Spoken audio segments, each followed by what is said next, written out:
I started the journey, the destination was unknown, struggling my way up the hill and often rolling down, with a forward pace and sometimes a reluctant soul, often walking in the dark towards an indistinct goal. My travels were filled with endless efforts and moments of despair, but they also brought tears of joy and millions of memories to share. So here I stand with all those memories and stories to be told, ready to embark on another journey, and my destination still unknown. Good afternoon, ladies and gentlemen. I am Bhakti, and after this short little tiny thing that was desperately trying to be a poem, you guys must have realized that I'm very bad with words. So kindly excuse me for all the mistakes that I made today during the presentation and the talk. I would like to start by introducing myself first.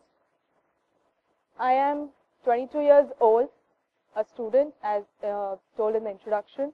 I'm an open water swimmer, an observer. I like to sit and observe things, people, just random stuff. And a lazy person. I don't miss a single opportunity to hit the bed and doze off. As you can see in the picture above there, that is before my swim, when I was going for my swim in the Arctic Ocean. Normally people would be panicking at this time with nervousness and thinking about what to do and what not to do during the swim. I was busy dozing off in the car. My sport, it's called open water swimming or long distance swimming. Unlike the conventional swimming form, it's not done in the swimming pools. It's done in lakes, seas, oceans, ponds if possible. It was accepted in Olympics, in the last Olympics 2008. They held an event of 10 kilometers. Unfortunately, nobody from India could participate for some unavoidable reasons. It's an adventure sport mostly, like mountaineering, you can say. In India, it's very sad that it's not as famous a sport in India. There is no particular organization set up for open water swimming where you can go and approach and find your way across things. But I'm sure in the times to come, there will be an organization and who will help more people to come up, because right now, there are only there are only a handful of swimmers doing this sport and taking it as an adventure sport. So I'm quite optimistic about the times to come. Now I would like to talk about my transition from conventional to the unconventional, as is the theme of today. I was not always an open water swimmer. I started off in a pool. I started to learn swimming when I was 2.5 years old, thanks to my mom. She is a swimmer herself, and she just threw me in the pool with an idea that everybody should know how to swim. And as my poem said, my destination was unknown, because at that point of time, I was too young to think, and neither did my parents ever think that I will reach somewhere at this level. I just started swimming because they thought that it's important for every child to be a participant in some extracurricular activities to give the child a break from the regular monotonous studies. And because she was herself a swimmer, this was the sport that she knew, she started teaching me when I was 2.5. This is a picture from a state level championship. I participated in the conventional competitions till my 10th or 11th standard. The last competition I participated was in Bangalore. I was All India 8th level, and the transition was not really dramatic. There was not a whole dramatic scene about, okay, I've done enough of conventional, let's do something new. No, nothing like that. My mom always kept telling me about Anita Sood, because she was from her batch, and she used to tell me about how Anita Sood did some swim in the Arabian Sea, and she went off to do the English Channel, and my mom herself had a vague idea of what English Channel is. Coming from the city that I am, it's a small city in the state of Rajasthan called Udaipur. After I did my English Channel, people actually came and asked me, which TV channel is this? So coming from that city, my mom herself, and it was a dark path to travel, and we always had a vague idea about things. And so when I was 14, my mom told me that there is this swim that happens in Mumbai. There's a port called Uran Port. From Uran Port to Gateway of India, there's a swim of 14 kilometers. And because I was doing good in swimming, she said, why not try this? Let's just try. You know, if you can do this, we'll plan about going to English Channel in future. So I started training with my coach in Bombay, and fortunately or unfortunately, I was his first student for long distance swimming. He used to train only the competitive level swimmers, but we started experimenting with the training. I have never undergone a formal training for open water swimming. He just took me to Juhu Beach one day and threw me in the sea and said, okay, let's swim. So that was the only training that I had before falling in the open sea. So my transition was rather just casual, from doing something to doing something bigger. So now, as I said, I'm not very good with words, and right now at this point of time, the only thing that I have to share with you guys are my experiences and what I have learned from my swim. You know, at this point of time, I would really like to thank all those people who thought that I could be a speaker with TEDx, because I've always, obviously because it's an August occasion and it's an honor for me to be amongst you people. But when they offered me to be a speaker here, they gave me an opportunity to ponder, to think that what have I really learned from my swim. You know, I always used to tell people whenever they used to come, how was your experience, how did you feel? And I used to just casually say that, you know, I've come out as a stronger person. But while preparing for this presentation, while preparing for this talk, I really got time to think, to sit and think what my swims have taught me, you know, because every sea is so different in itself. You cannot just compare two seas and say, okay, this was easier and this was tough.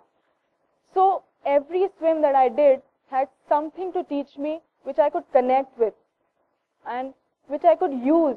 The lessons could be used in my life. So here I stand before you and I would like to share a few experiences and a few lessons, and I hope that I give you something that you can put and you can apply to your life and make your life a little more better. Also, I would like to explain this picture. This is again me dozing off before the swim. So, yeah, the first lesson that I learned when this was before my first long distance swim, Uran Port to Gateway of India. I was 14 and I really had no idea what I was getting into. I was ready to jump in an open sea with a smiling face, with fingers like this. I didn't even know what it meant at that point of time. And looking like a Jerry mouse, and with all my parents tensed and my coaches tensed, you know, what's going to happen, 14 kilometers, this is the first time she's going to do it. I was busy wandering and, you know, thinking that the water is dirty. I had nothing else to think but to think that I might get some diseases. So what I learned from that swim is fun really helps. It's okay to not be serious all the time. It's okay to be casual about a few things and just walk the way. It's okay if you're laughing, and what's the harm if you laugh and reach your destination? That was my first lesson. I still apply this in my life. Every time I get nervous, I look at the picture and I tell to myself, it's okay, laugh it out, it'll be fine. And after finishing the swim, I was all happy and chirpy and, you know, I have done it. When I went back to my hotel, I was ready for a bath. I found 4 fishes in my costume. This is a video that I would like to show before talking about it.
good, Vijay.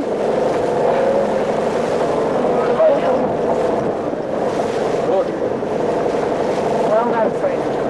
Hey.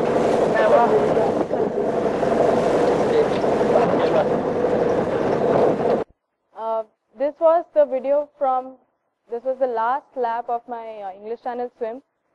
I had already been swimming for 11 hours, and after the 10 hours, like you could see in the video, the coast was right there. The French coast was right there. Like, it's the distance from here to the main gate outside, some distance like that. But the currents were so strong that if I tried to swing this way, they were dragging me here. So I had to go like this, so that once I'm here, the currents will push me towards my coast. So, and the worst thing about English Channel is there's an imaginary line between England and France, the line of crossing. So once you cross that line, you hardly take 6 hours to cross the line. After crossing that, you can see the French coast right there. It's like just going there and touching it. But it takes 10 more hours, 12 more hours to reach there. There are so many people who have come this close, like 1 kilometer or 2 kilometers away from the coast, and they have given up because they couldn't do it.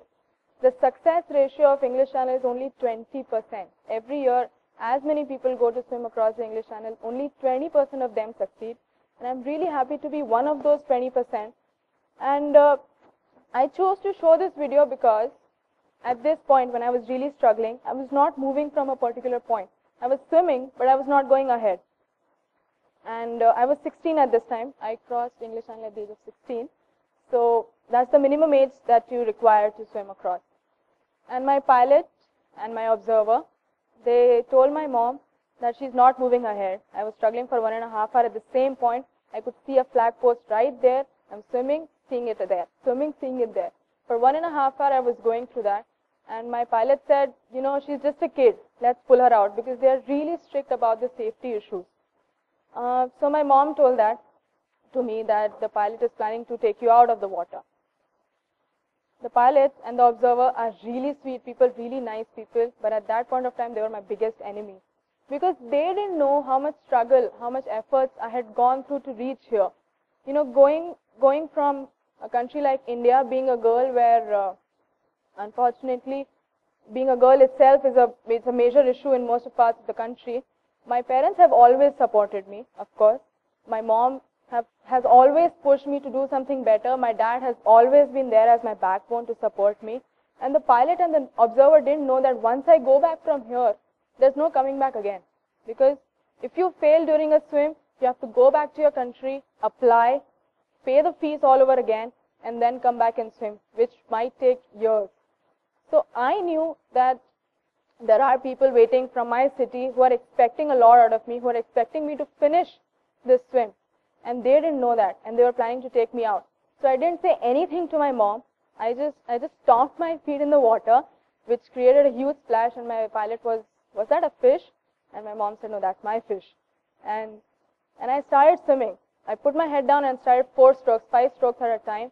And it took me 3 hours to move ahead from that particular situation. But after 13 hours and 50 minutes of struggle, I finally reached the coast. I finally crossed the English Channel.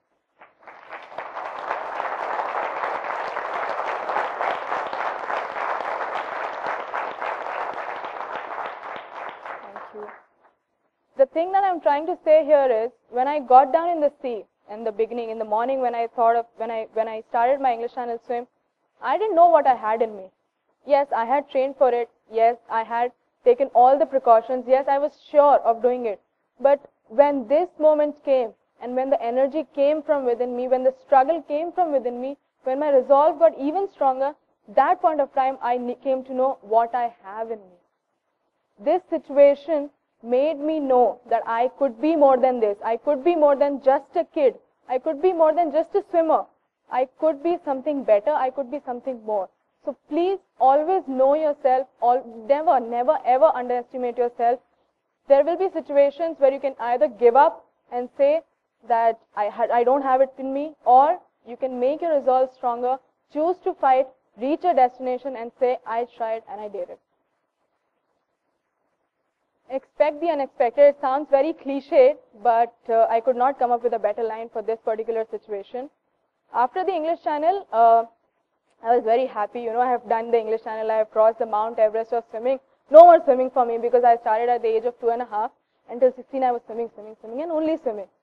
So I was all jolly, happy. No more swimming to go and just be with friends and go to parties and all that.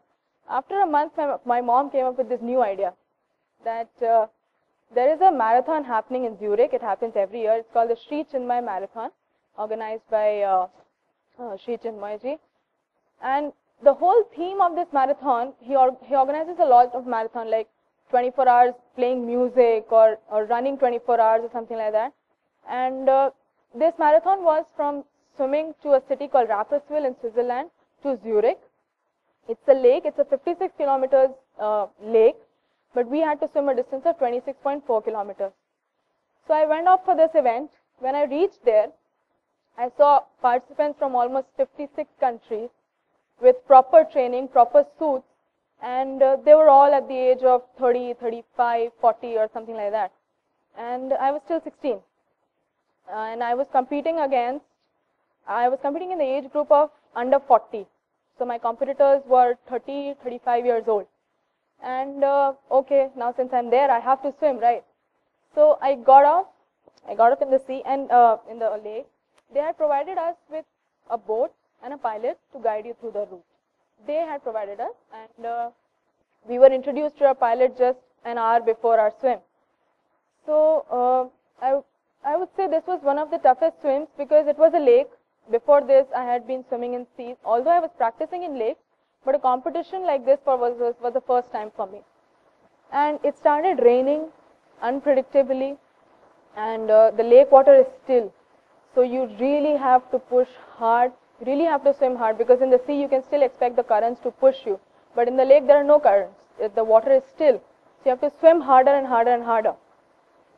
So, and the pilot was getting on my nerves because the organizers had asked us to keep to the left of the coast. He was bringing me to the right, and we had all kinds of fight. My mom was there alone on the boat holding an umbrella with a video camera and trying to feed me at the same time. And she was annoyed, she was irritated, I was irritated because of the weather, because of the pilot. We were having all kinds of arguments. Kya hai isko bolo right pe rakhe, ye wo, blah blah blah. And finally I reached the finishing point after 10 hours, and they were interviewing all the finishers. They were giving them a garland of flowers, and those people were interviewing all the finishers. So I was just merely happy that I had finished my swim and nothing else. After an hour, I came to know that I stood first in my age group. That was really unexpected out of that swim. And this picture at the bottom, which says B1 Bhakti Sharma 10 hours 42 minutes, is the most memorable picture for me till now, because it reminds me to be hopeful all the time. While swimming, when I was wondering that, how will I finish this swim, when I finished it, I was first in my age group. I had beaten somebody from Switzerland, Julia Aston, by merely 3 minutes. In a swim of 10 hours, beating somebody with 3 minutes it's not really normal, you can say, because you really take long hours to swim. So this was the moment for me which always reminds me to be hopeful, to be optimistic, and to believe that there is a better plan. And here I would like to quote our own Mr. Albert Einstein, that there are only two ways to live your life. One is as though nothing is a miracle, and the other is as though everything is a miracle. In this swim, everything for me was a miracle. The driving force. This is a picture from me from the US. I did 3 swims in US, the Gulf of Mexico, the Pacific Ocean, and Key West Atlantic Ocean. And this was 2 days before my swim. I had fallen really sick, and I was given glucose through IV.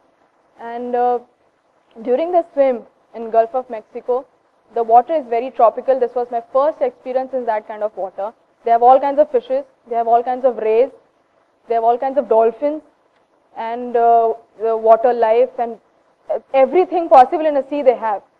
So it was the swim was a trial for the Olympic team for US, the long distance Olympic team, and I had requested them to participate in it just so that I could reach my target of finishing the 7 seas. They were very generous to allow me to swim with their competitors, As soon as the race started, 5 minutes in the race and everybody was ahead of me. And I was lost. I was really lost. And my mom was there in the boat, my mom, my aunt, and some few people from the association. And 2 hours down the race, I was stung by something. Some kind of ray stung me. And I had a pokey feeling all over my body. I told this to my mom, and my aunt luckily is a doctor. So she had this anti-allergic injections with her. So she held my hand from here and she poked the needle into me. So after some time the pokey feeling went, but the pain was there because of the needle. And I was swimming throughout with that pain.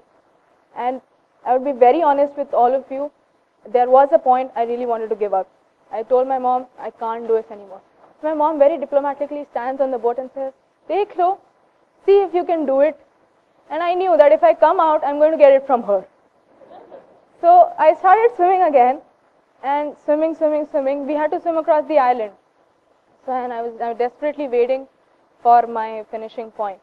And 8 hours down the swim, I came to know that every competitor from the event had finished their swim. They had declared the awards. They were done with their finishing ceremony. The speeches were over, and I was still in the water. And they were picking up the buoys, which are held as the landmarks for the swimmers. They were all picking up the buoys. So the organizer of that event came in a boat to pick up the buoys, and he saw me still swimming. And my mom started apologizing that, I'm really sorry I'm taking so much of your time. You can take her out. It's your competition. You can take her out if you want. Instead of that, the organizer got on my boat and started cheering from all his lungs out. He started yelling for me, and he made sure that I finished the swim. At that point of time, the organizer was my driving force. He was an American cheering for an Indian to finish a swim which was over way back. So I would like to tell all of you at this point that if there is a situation where you're really struggling to go ahead and you cannot find it within you, please look around. You will find a driving force. You will find it in form of somebody, your mother, your father, your family, your friends, your relatives, or a stranger like the organizer. You will find somebody who will be standing there yelling for you, cheering for you, and it's that point where you realize that you're doing it no more for yourself, but for that person who is cheering you, because that person has a faith in you. So please look around and find your driving force. The most important lesson that I learned from my swim was failures are important. As said in the introduction, recently me and my mom swam across the English Channel in a relay of 3 people. It has a very peculiar story about itself.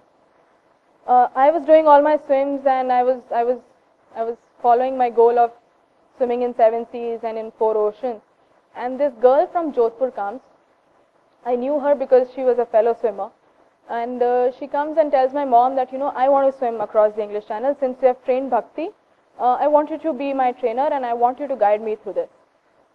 So when she started training, my mom realized that she was not capable enough to do a solo.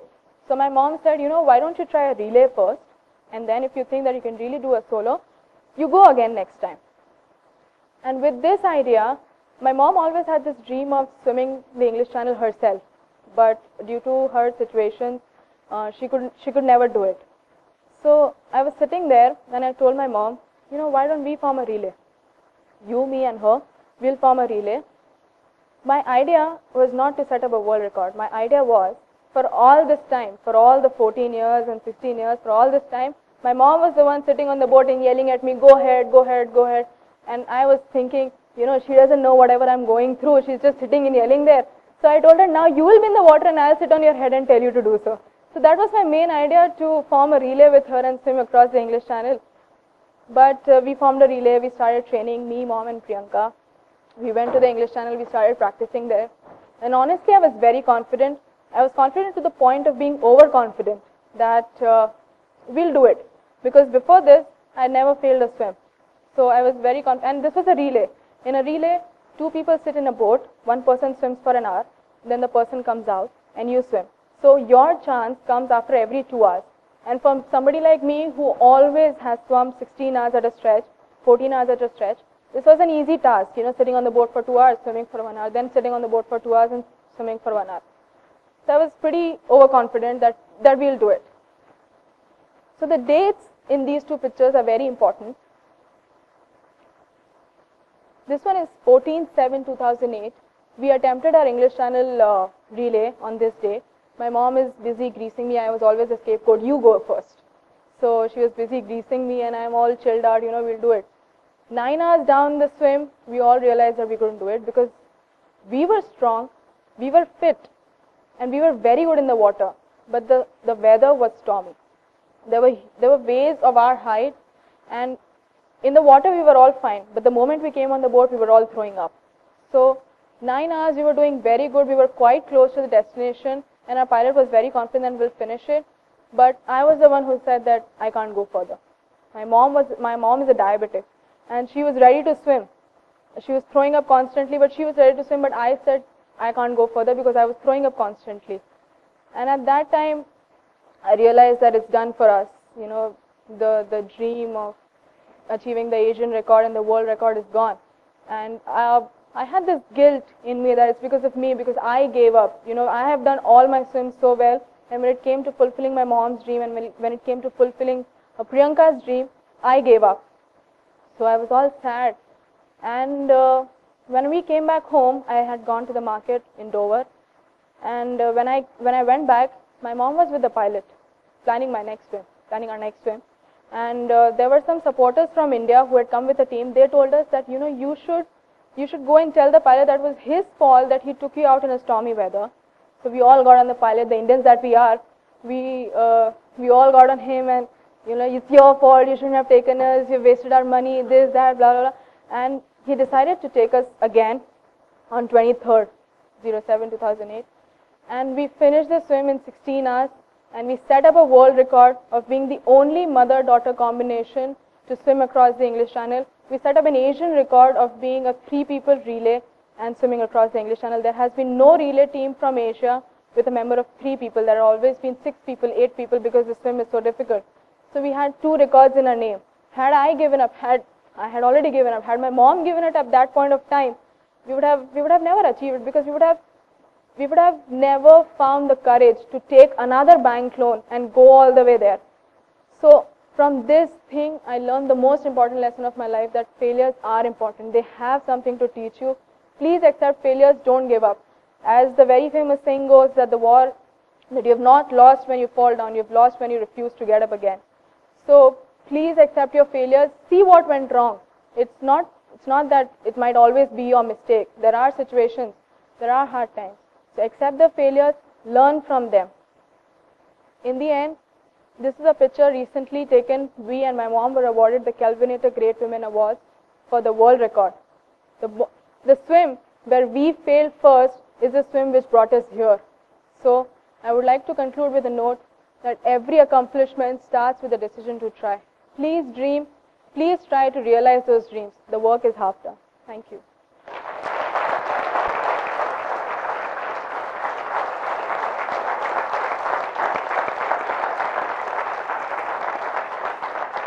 And as a giving to this ceremony, I would just like to say this: conventional and unconventional are just 2 ways of looking at things. What might be conventional for me might be unconventional for you.